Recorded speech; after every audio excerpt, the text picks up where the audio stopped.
Hello, workmates. Welcome to Work and Talk in PH, your go to podcast for lifestyle insights, career convos, and real estate realness, where chill convos meet real life lessons because hashtag it works. I am Julio. Today's guest turned scribbles and witty lines into one of the most recognizable creative brands in the Philippines. Ali Sangalang, co-founder of Linya Linya. Welcome. Thank you so much for giving your time. Hi Julio. Hello. Kamusta? Nice to meet you. Nice to meet you. Linya Linya has such a unique origin story, starting from doodles and one-liners. Can you take us back to that moment? I know you answered that question already earlier, but for our viewers, can you answer the question again? So it started in my head and in the classroom. Yeah. So when I was in grade school and high school, I was one of those kids na ang layo kasi ng bahay namin from Novaliches ako to Katipunan Of course. every day. So parang antok ako. So minsan just to awaken my senses, Yeah. I turn to humor. So ako yung humihirit during class. Just to stay awake. So Yeah. ako yung considered class clown when I was in grade school and high school. Wow. So, hirit, ang tawag pa sa amin nun, hirit. Mm-hmm. Yung mga one-liners na yan. So, Yeah. napapansin ko na bubuhayan yung classroom It lights up the room. If masyadong seryoso yung mga kaklase ko, I can pull up a one-liner and then biglang nabubuhayan sila. So, parang naging identity ko na rin yung one-liners when I was growing up. And then, when I was in college naman, I studied, one of my tracks is creative writing. So, mas na-introduce ako sa literature, poetry, Yeah. short stories, ganyan. So, dun ko natutuhan na mas magkaroon ng form, content na naiisip ko. So, dun na nabubuo until when I worked in the government, sobrang stressful ng work. Oh, you were okay. So, nag-work ako sa government Which 2010 government branch?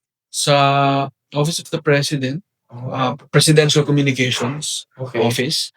So, nagtatrabaho ako doon, nakakapagod, nakaka-stress As a creative writer? as a writer. As a writer. So, part ako ng speech writers group ni Pinoy. Wow. So, medyo naging seryoso yung line of work ko. Yeah, they're very So, so dapat advertising, but then napunta ako sa government. I was fond of writing humorous lines, pero napunta ako sa very serious line of speech writing. And then, Yeah. na-stress ako. Hinahanap ko rin yung sarili kong voice, sarili kong creation. Kaya, born out of stress, yung linya-linya, ine-express ko yung everyday experience ko as a worker, Yeah. as a young professional, and then, so parang naging creative outlet ko siya, personal creative outlet. And that time, I was publishing it in Tumblr. Meron pang Oh, my Tumblr blog. blog. Yeah. And then Facebook and Instagram. Bro. Until medyo nag-grow yung community, may mga nag-viral kaming post, mga one-liner lang siya na relatable. And then, until it evolved into a merch brand Yeah. through Yabang Pinoy. So, 2012 yun when I started. And then 2015, it became a merch brand. What made you believe that something as simple as witty one-liners and doodles could grow into a full-fledged brand? What started that thought process? Hindi ako naniniwala na lalaki siya. Like, Wala akong belief. yeah. Parang hindi siya parang, uy, lalaki to eventually. Oo. Magigito. Walang ganun. Yeah. It's just, it's a meme. It's a You did joke. it for fun. Yeah. I was doing it for fun. Masaya siyang gawin. I can see people's reactions, how it resonates. So parang yung longing ko to create poetry napunta sa memes. Yeah. And yung memes ay nasa pocket ng lahat ng mga tao. Oh. Yung airtime ng social media naging frequent na for this generation. So napansin ko na impactful siya and masaya lang siyang gawin basically. So nothing big until unti-unti lang naman siya na nagkakaroon ng recognition. Until noong 2015, one of my classmates in school, yung humihirit ako, nandun siya. Grade 3 kasi ako and high school classmate ko siya. Yeah. Si Jim. When he joined Linya Linya, doon na sineryoso na namin yung kalokohan. So, sabi namin, we meme business. We meme business. Yeah. Seryoso na to. Yeah. Kung gagawa na lang din kami ng kalokohan, seryosohin na namin. Of So, course. naging serious business na siya. That is very inspiring to me, especially. Oh, yeah. Really, yeah. No, I I always like to joke around, Mm. and I just never thought it could be something you can really monetize from, and you just did that. And humor is at the core of the brand, but you also mix social commentary and depth. How do you strike a balance between being fun and being profound?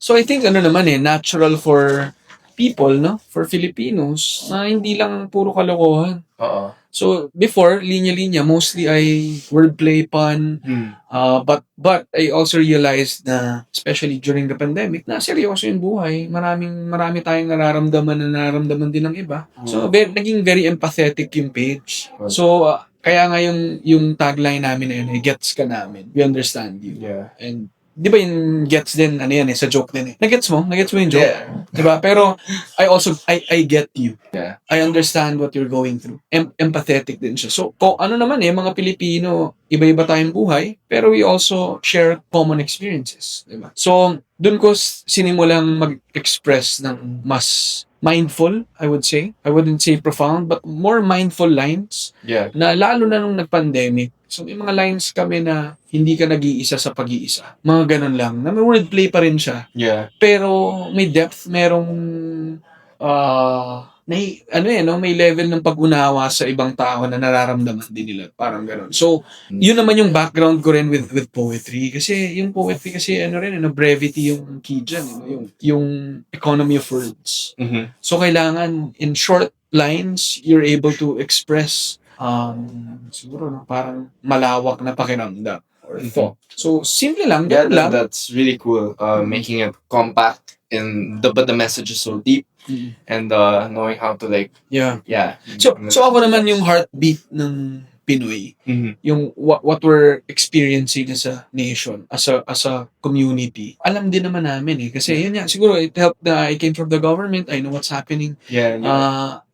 in the world. I'm fond of news and current affairs. Parang na siya naging news page in a way. Kasi kung ano nangyayari, meron kaming commentary about it. So parang ganun siya. So Yeah. parang kung ano yung nangyayari, anong masasabi ng linya-linya about this? And how can we make the Filipinos feel that they are, that we understand them, that we are, gets ka namin. And have you talked about the recent rally? Mm-hmm. You've already made content, memes Yeah. for that. So I was in both rallies, yung Luneta and Yeah. People Power Monument. I even posted placards from the rallies. Sobrang nag-viral. Yeah. So, parang naglilinya-linya yung mga tao. So, doon mo makikita yung power ng humor. Yeah. Kasi galit na tayo, pero we can, di ba? Make fun of We can make fun of it. Yeah. It doesn't mean that na we're making it light. Of course. Galit na tayo, pero creative pa rin tayo. Yeah. And lalo lang nakakatulong yung creativity rin with our expression. Definitely it comes across more to many more people, gets more likes, and it's catchier, right? When it's funny. So yeah, that's great. And I really went off script there, but you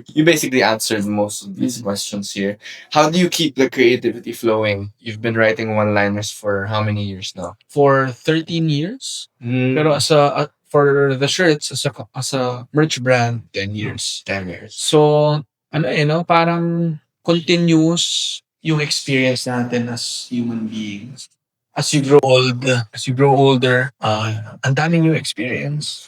Yeah. Habang tumatanda ka, so hindi mo ubus yung experience, and yung words and art naman are nandyan lang That's your muscle. That's your So hindi siya nalalaos So ang thing with linya-linya, yes, we follow trends, pero we're not dependent on trends. And ang words and art, hindi yan uso lang. Yeah. Nandyan yan, buhay yan. So hanggat nandyan ang may salita, may art, may magagawa yung linya-linya, and continuous kasi yung experiences. And hindi lang naman POV ko ang linya-linya. We're a creative team right now. And marami kaming Gen Z na nandyan, and young millennials. Na iba na rin yung experience ko as a young millennial. Yeah.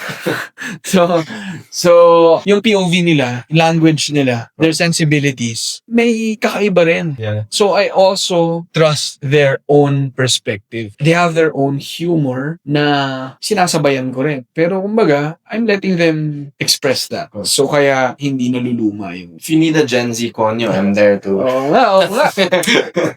Julio, Yes, bro, I have a project for you. yes. Perfect. Yo, I actually really enjoy interviewing you guys.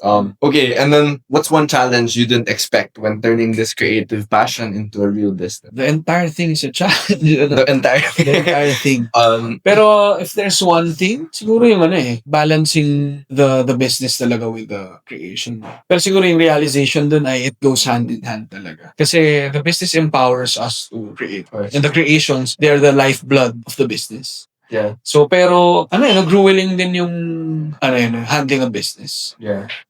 Pero siguro yung isang matinding challenge nung nag-pandemic na we had to close down our stores. And then we had to let go of some of our. So masakit. Yeah. Kasi matagal lang, yung iba sa amin matagal lang nagtatrabaho sa linya-linya and wala kaming magawa kundi parang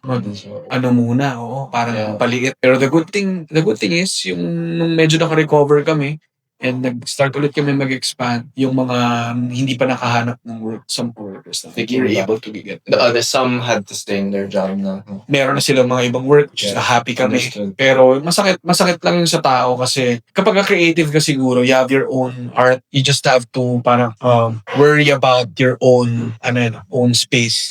Yeah. Pero you're talking about other people's livelihood, families. So, hindi siya para sa faint of heart, hindi siya pwede sa mahina ang loob. Yeah. Masakit maraming masakit pagdating sa business. Pero if you're really passionate about it, if you really like it, kailangan mo tibayan loob. And the good thing is, at the end of a long day, a hard decision, isang joke can save the entire day. I definitely agree. And could also start a fight with your Yeah. Yes, dali. It's fine. Hindi na ako nakikipaglokohan, ha? So, it's just a joke. Babe. No, what's the advice you could give to people who want to build businesses that are both creative and culturally relevant? Hindi lang siya something na ini-intend mo eh. You really have to do it. Yeah. So, if you're an aspiring creative, do the work. And siguro, hanapin mo rin yung parang do more of what makes you happy. Kasi yung parang finding that thing na kahit mag-isa ka lang, masaya kang ginagawa siya. Kahit na walang likes, walang sales, pero you enjoy doing it. I think that's the thing na sustainable eh. So, if it makes you happy, potentially, it could make other people happy. And sana mahanap mo yun. And mahanap mo yun if you continue trying, exploring, going out, and learning more about yourself. So, kapag so sabi ko lumabas at danasin ng mundo. Yung sinasabi. Parang lahat tayo stuck din sa kanya-kanya nating mundo sa phone natin, sa mga tablets natin. Pero ang dami nangyayari sa labas. So, experience mo yun, marami kang madadampot doon, marami kang matututuhan doon. Kasi like ko rin isang sinasabi, mahalaga ang bawat hakbang, lakad lang, mahanap mo rin ang linya mo. So, parang every step of the way, appreciate mo yun, huwag ka mainip. Yeah. So long as, again, nalalaman mo kung saan ka natutuwa, ano ba yung nagpapakurot sa puso mo, saan ka naiiyak, saan ka kinikilabutan, hanapin mo yun. And then try doing that, try to tread that path na kahit mahirap, pero nasa tamang direction, mararating mo rin yung linya na gusto. Okay. Yeah, that's cool. I mean, I definitely resonate with that, except the crying part. I don't cry. Just kidding. Nagulgol. Yeah, Google only. Just kidding. No, but yeah, I super agree. It's very, creativity comes from experiences. And at least for me personally, I didn't experience much in the pandemic. I wrote 0 songs. I'm a musician from that. So, I wrote no songs. And once the pandemic was over, that's when I was able to release more. And it's really more just a passion now. Even though I'm working, I still have the energy to do so. So, that's very cool. And I really take these words into consideration when I write also. And lastly, how do you hope the brand will influence or inspire the next generation of creatives and entrepreneurs? Siguro through our daily content, our merch releases, our events. Sana may kahit isang linya lang dyan na mag-resonate, may impact na magawa sa mga kabataan ngayon. Very thankful ang linya-linya na over the years, we were able to build this community of fun-loving Pinoys, but also very aware of what's happening in the world. So sana kung may mga linya lang kaming na nilalabas about what's happening, about our feelings, sana may kahit isa lang dyan na tumama sa inyo, tumagos sa inyo. I hope may mas spark yun na inspiration or kahit na mapaisip ka lang, makapag-muni-muni ka about yourself, your kapwa, at saka yung community. Happy na kami doon. And yeah, very, very positive ako with young Filipino creatives. Yeah. Nanggaling din ang linya-linya sa first page, sa scratch. Yeah. And ang daming mas magaling, ang daming mas marunong yung Gen Z ngayon. Super saludo ako sa generation na yan dahil ang dami naming natututuhan with the youth na being more aware of how to handle a business, how to handle a team, how to create content. Ginavalue ng linya-linya yan. And so, tumatanda na kami, mas nagtitiwala kami sa mga mas bata. So, shout out sa creative team ng linya-linya na mga bata na Gen Z. all out. Mga Gen Z ang nagpapatakbo sa linya-linya. So, parang yun, very, very hopeful and positive ako sa youth. And sana kami medyo mas kuya na ang linya-linya. Sana may at least one line na nasa content or nasa shirt na mag-resonate sa inyo and may positive effect naman sa inyo. Impact sa inyo. That's really cool. Yeah, no, as a little brother myself, I find that very sweet actually. And yeah, I'm very glad that we were able to talk about this. It's very inspiring to me, especially as a creative. And we can end here. That was Ali Sangalang of Linya Linya, showing us that humor, when paired with heart, can build more than a brand. It can build a community. Thanks for listening to this episode of Work and Talk in PH. So again, I am Julio, and this is Work and Talk in PH, your go-to podcast for lifestyle insights, career convos, and real estate realness, where chill convos meet real life lessons because #it works.